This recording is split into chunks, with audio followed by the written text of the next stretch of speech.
अस्सलाम वालेकुम। Measurement of electrode potential with she. इस टॉपिक को कोशिश कीजिएगा अच्छे तरीके से समझ लीजिए, काफ़ी इंपॉर्टेंट टॉपिक है और हमारी नॉर्मल लाइफ में अगर देखा जाए केमिस्ट्री की रूह से, इलेक्ट्रॉनिक केमिस्ट्री की रूह से ये काफ़ी ज़्यादा इंपॉर्टेंट टॉपिक है कि हमारे पास किसी भी चीज़ का इलेक्ट्रोड पोटेंशियल किस तरह मालूम किया जाता है। अगर हम रेफरेंस इलेक्ट्रोड इस्तेमाल करें शी को, शी हमारे पास है क्या? Standard hydrogen electrode. शी क्या है हमारे पास? Standard hydrogen electrode. अच्छा, याद रखिए, अगर आप किसी भी इलेक्ट्रोड का स्टैंडर्ड इलेक्ट्रोड पोटेंशियल मालूम करना चाहते हैं तो सबसे पहले आपने वो इलेक्ट्रोड ले लेना है। मैं यहाँ पे डायग्राम बना लेते हैं इस चीज़ की। आपने वो सबसे पहले इलेक्ट्रोड लेना है। मैं सपोज़ करता हूँ, मैं यहाँ पे जो एग्जांपल लूँगा ना वो जिंक की होगी। वो किस चीज़ की होगी? जिंक इलेक्ट्रोड लिया है। अब जिंक इलेक्ट्रोड आपने लगा देना है यहाँ पे, क्योंकि जिंक है मेटल हमारे पास, वो मेटल सॉलिड फॉर्म में होगी। आपने जिंक की पतरी लेनी है, पतरी लेके आपने यहाँ पे लगा देना। ये हमारे पास क्या है? जिंक मेटल, जिसका मैं इलेक्ट्रोड पोटेंशियल मालूम करना चाहता हूँ, जिंक मेटल। इसके बाद करना क्या है कि आपने इसी मेटल के आयन का सोल्यूशन लेना है। बेशक वो आप जिंक सल्फेट ले लो, जिंक क्लोराइड ले लो, जिंक नाइट्राइड ले लो, वो आपकी अपनी मर्जी है। अब मैंने यहाँ पे 1 मोलर सोल्यूशन लिया है, किस चीज़ का? जिंक सल्फेट का। ये वाली चीज़ मेरे पास क्या है? 1 molar solution of ZnSO4, ZnSO4। अब याद रखिए, जब मैं बात करता हूँ सोल्यूशन की तो हमारे पास ये आयन की फॉर्म में पाया जाएगा, Zn+2 की फॉर्म में, और साथ में SO4-2 की फॉर्म में पाया जाएगा। सही। इसके बाद हमारे पास जो नेक्स्ट चीज़ आ जाती है वो है, आपने इसको कनेक्ट करना है किसके साथ? शी के साथ। शी हमारे पास स्टैंडर्ड हाइड्रोजन इलेक्ट्रोड है। मैंने यहाँ पे इसको कनेक्ट किया है शी के साथ। ये मैंने दूसरा बीकर ले लिया जिसके अंदर मैंने स्टैंडर्ड हाइड्रोजन इलेक्ट्रोड डेवलप किया हुआ है। अब स्टैंडर्ड हाइड्रोजन इलेक्ट्रोड को हमने प्रीवियस लेक्चर के अंदर अच्छे तरीके से डिस्कस कर चुके हैं। ये किस तरह का होता है? सबसे पहले बात याद रखिएगा, इसमें हमने 1 मोलर सोल्यूशन लिया होता है HCl का। ये हमारे पास इलेक्ट्रोलाइट के तौर पे काम कर रहा होता है। ये क्या हमारे पास? 1 मोलर सोल्यूशन ऑफ HCl, और यहाँ पे HCl पाया जाता है H पॉजिटिव और Cl नेगेटिव की फॉर्म में, क्योंकि ये सोल्यूशन की फॉर्म में यहाँ पे एग्जिस्ट करता है। इसके बाद देखो, यहाँ पे तो ये इलेक्ट्रोड क्या था हमारे पास? सॉलिड फॉर्म में था। हमने इसकी मेटल यहाँ पे रख दी है, पतरी यहाँ पे रख दी है। शी स्टैंडर्ड हाइड्रोजन, हमने यहाँ पे हाइड्रोजन का एज ए स्टैंडर्ड इस्तेमाल करना है। हाइड्रोजन यहाँ पे गैस है। अब यहाँ पे हाइड्रोजन का इलेक्ट्रोड डायरेक्टली पुट नहीं कर सकते। हम गैस को पुट करने के लिए एक इन्वर्टेड फनल लेते हैं। वो इस तरह की हमारे पास होती है। ये मेरे पास इन्वर्टेड फनल है। इसमें ना यहाँ पे सुराख होता है। यहाँ से हम क्या करते हैं? हाइड्रोजन गैस को एंटर करते हैं। यहाँ पे सुराख है और यहाँ से हमने हाइड्रोजन गैस को इसमें इंटर करना है। याद रखिएगा, हाइड्रोजन गैस यहाँ पे जो हम इंटर कर रहे हैं तो इसका प्रेशर 1 atm होना चाहिए। यहाँ पे जो प्रेशर होना चाहिए वो कितना होना चाहिए? 1 atm। ये काफ़ी ज़्यादा इंपॉर्टेंट बात है। इसके बाद यहाँ पे प्लाटीनियम फॉयल होती थी। प्लाटीनियम फॉयल को प्लाटीनियम वायर के साथ कनेक्ट किया होता था यहाँ पे। ये हमारे पास स्टैंडर्ड हाइड्रोजन इलेक्ट्रोड की थोड़ी सी डायग्राम, इसको समझ लीजिएगा। ये हमने प्रीवियस लेक्चर में अच्छे तरीके से डिस्कस की हुई है। अब होता क्या है कि हमने इस इलेक्ट्रोड को उस इलेक्ट्रोड के साथ कनेक्ट करना होता है, और दरमियान में हमने जो चीज़ लगानी होती है वो वोल्ट मीटर होता है। दरमियान में हमने कौन सी चीज़ लगानी होती है? वोल्ट मीटर होता है। और वोल्ट मीटर में आपकी यहाँ पे गिनती होगी, यहाँ पे 0 होगा, यहाँ -1 -2, यहाँ पे +1, यहाँ +2 होगा, और यहाँ पे आपकी बिल्कुल जो नीडल होगी, इसको पॉइंटर भी कह सकते हैं हम, पॉइंटर आगे वर्ड इस्तेमाल करेंगे। मतलब ये पॉइंट कर रही है कि यहाँ पे वैल्यू 0 है। सही है। शुरू में जब आप कनेक्ट नहीं करेंगे, यहाँ मैं सपोज कर रहा हूँ अभी मैंने कनेक्ट नहीं किया, तो यहाँ पे वैल्यू बिल्कुल 0 होगी। और इसके बाद एक और चीज़ जो सबसे मोस्ट इंपॉर्टेंट है, क्योंकि उसके बगैर आपका ये सेल कभी भी कंप्लीट नहीं होगा, वो है साल्ट ब्रिज। आपने यहाँ पे साल्ट ब्रिज लगा देनी है। यहाँ पे ये मैंने साल्ट ब्रिज लगा दी। साल्ट ब्रिज का काम ही होता है कि चार्ज अकामुलेशन से प्रिवेंट करती है। साल्ट ब्रिज क्या काम करती है? साल्ट ब्रिज, साल्ट ब्रिज सिर्फ और सिर्फ साल्ट अकामुलेशन या चार्ज अकामुलेशन से, साल्ट कह दिया, चार्ज अकामुलेशन से प्रिवेंट करेगी। अब इसको साल्ट ब्रिज कहते हैं। ब्रिज अमूमन पुल को कहते हैं। अच्छा, पुल क्या काम करता है? देखो, मैं कहता हूँ ये नहर का पुल है। नहर का पुल क्या करता है? एक हिस्से को दूसरे हिस्से से जोड़ रहा होता है, इस साइड को दूसरी साइड से जोड़ता है। सेम इसी तरह हमारे पास जो साल्ट ब्रिज है, ये दो सोल्यूशन को, दो हाफ सेल को जोड़ रही होती है। भाई इसका फंक्शन है, चार्ज अकामुलेशन से प्रिवेंट कर रही होती है। चलो, ये हमारे पास एक किस्म का स्ट्रक्चर बन गई है। अब होता यह है कि जैसे हमने इलेक्ट्रोड पोटेंशियल मालूम करना होता है, इस वायर को यहाँ पे जोड़ते हैं। जोड़ने के बाद ये जो आपकी निडल है ना, ये या तो इस साइड पे डिफ्लेक्ट करेगी या इस साइड पे डिफ्लेक्ट करेगी, ये अकॉर्डिंग टू सिचुएशन है। इस केस में, जिंक के केस में, ये वाली निडल इस साइड की तरफ डिफ्लेक्ट करेगी, यानी किस की तरफ, शी की तरफ डिफ्लेक्ट कर रही होती है। और याद रखिएगा, ये जो निडल जिस साइड पे डिफ्लेक्ट करेगी, जिस साइड की तरफ टर्न होगी, उस साइड पे रिडक्शन होती है, उस साइड पे रिडक्शन होगी। और दूसरी साइड पे हमेशा ऑक्सीडेशन होती है। क्या होती है? ऑक्सीडेशन होती है। लो जी, ये हमारे पास चीज़ें हैं, चंद एक चीज़ें, इनको याद रखिएगा।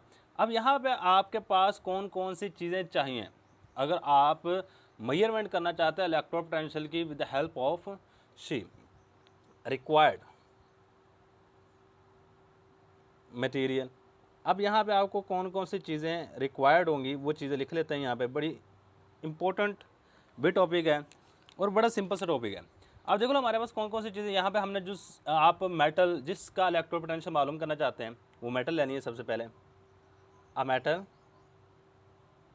पीस, आपने मेटल का टुकड़ा लेना है। Whose electrode potential, whose electrode potential, जिसका इलेक्ट्रोड पोटेंशियल हम मालूम करना चाहते हैं। Potential want to be determine, want to be determine, जिसका हम इलेक्ट्रोड पोटेंशियल मालूम करना चाहते हैं। इसके बाद उसी मेटल को आपने डिप कर देना है, डुबो देना है उसी मेटल के आयन के सॉल्यूशन के अंदर। So, ये metal is dipped, metal is dipped in the solution of, in the solution of metal ion। आपने मेटल आयन के सॉल्यूशन के अंदर इसको डिप करवा देना है। नेक्स्ट जो चीज़ हमें चाहिए वो है साल्ट ब्रिज, साल्ट BRIDGE,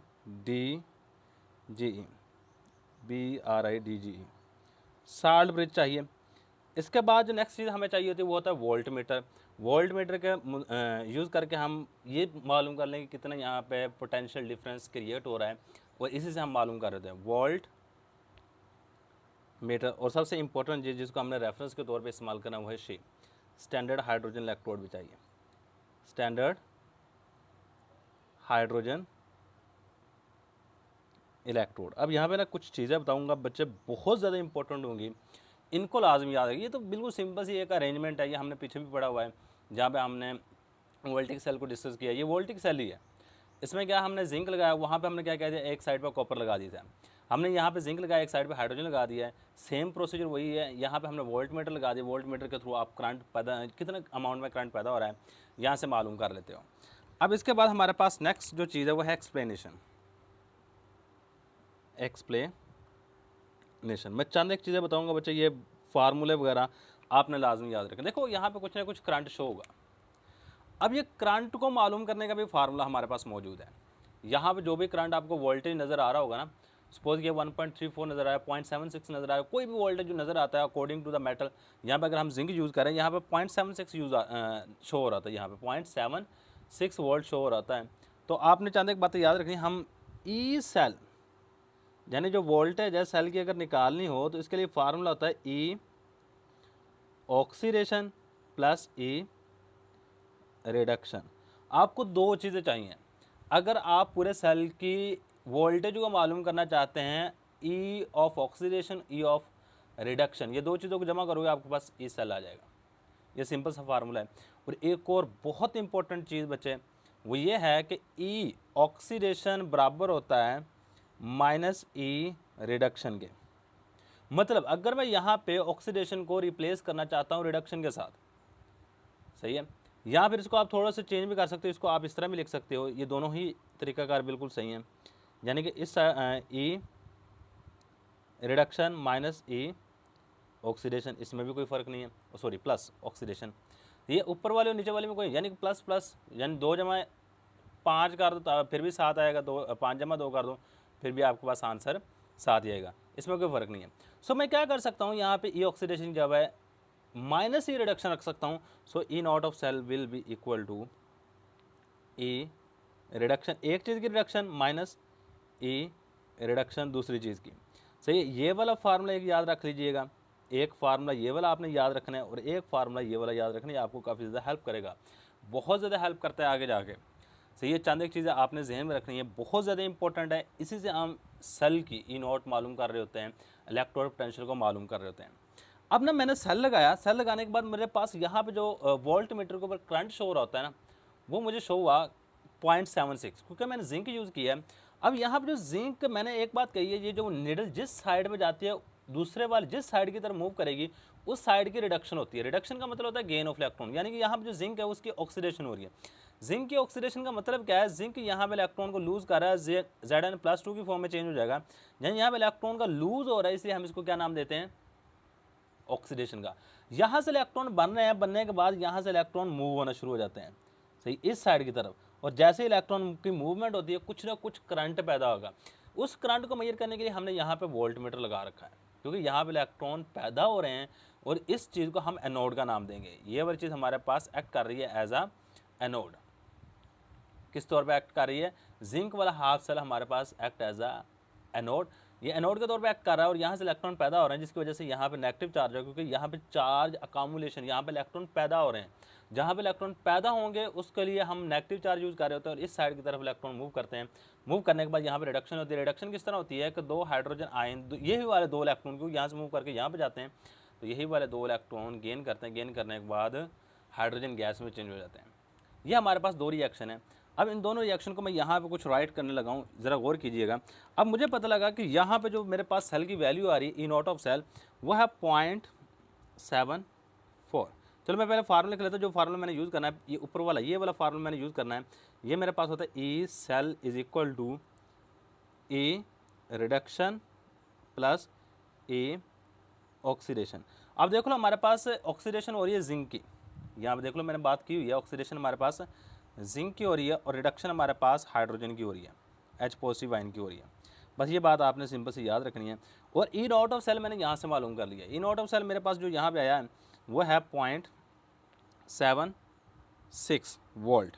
क्या आया, 0.76 वोल्ट, ये हमारे पास आ गया। ई रिडक्शन हमारे पास क्या है, यहाँ पे ई रिडक्शन, क्योंकि हाइड्रोजन की हो रही है, हाइड्रोजन याद रखिए, ई रिडक्शन की वैल्यू हमेशा ऑक्सीडेशन की हो या रिडक्शन की हो वो हमेशा ज़ीरो होती है।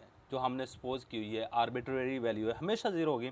और यहाँ पे ई ऑक्सीडेशन, अब ये हमारे पास ई ऑक्सीडेशन किसके बराबर आएगा, और ये oxidation will be equal to 0.76 volt. बच्चे ये सिंपल सा तरीकाकार, इस तरीकाकार को यूज़ करते हुए आप किसी भी चीज़ का इलेक्ट्रोड पोटेंशियल मालूम कर सकते हैं। अब यहाँ पे ना यूजली हाइड्रोजन इलेक्ट्रोड को इस्तेमाल करने काफ़ी ज़्यादा डिसएडवांटेजेस हैं। डिसएडवांटेजेस ये होता है कि यहाँ पे आपको जो गैस है वो 1 atm प्रेशर पे सप्लाई करनी पड़ती है। तो जब 1 atm प्रेशर की बात करते हैं तो ये थोड़ा सा मेंटेन रखना थोड़ा सा मुश्किल हो जाता है। इसके वजह जो सेकंड डिसएडवांटेज है इस तरीकाकार का, वो ये है कि यहाँ पे आपको सोल्यूशन 1 मोल इस्तेमाल करना पड़ता है, हाइड्रोजन गैस 1 atm रखनी पड़ती है और टेम्परेचर डिपेंडेंट है। मतलब आप टेम्परेचर थोड़ा सा चेंज करोगे आपकी ज़ीरो नहीं रहती वैल्यू, नहीं, हाइड्रोजन स्टैंडर्ड हाइड्रोजन इलेक्ट्रोड की वैल्यू ज़ीरो नहीं रहती, वो ज़ीरो से या तो थोड़ी सी ज़्यादा हो जाएगी या थोड़ी सी कम हो जाएगी। इसलिए थोड़ी सी डिसएडवांटेज, जिसकी वजह से हम स्टैंडर्ड हाइड्रोजन इलेक्ट्रोड को इतना ज़्यादा इस्तेमाल नहीं कर रहे होते। लेकिन जहाँ पे इस्तेमाल करते हैं वो तरीकाकार यही है, सही है, तरीकाकार हमारे पास यही है कि हम जिस चीज़ का इलेक्ट्रोड पोटेंशियल मालूम करना चाहते हैं उसको हम कनेक्ट करते हैं शी के साथ, यानी स्टैंडर्ड हाइड्रोजन इलेक्ट्रोड के साथ साल्ट ब्रिज के थ्रू, और यहाँ से हम वैल्यू को नोट करते हैं और फार्मूला करते हैं। फार्मूला करने के बाद हमारे पास ये वैल्यूज़ आ जाती हैं। मुझे यहाँ पे सबसे इंपॉर्टेंट चीज़ है वो 3 फार्मूले हैं। 3 फार्मूले के बाद आपको थोड़ा सा प्रोसीजर पता होना चाहिए कि यहाँ पे हम कर किस तरह रहे हैं, ये वाली चीज़ हम किस तरह कर रहे हैं, ये बात आपने सिंपल से याद रखनी है। बच्चे यही हमारे पास आज का लेक्चर, इसका एक स्क्रीनशॉट ले लीजिएगा। अल्लाह हाफिज़।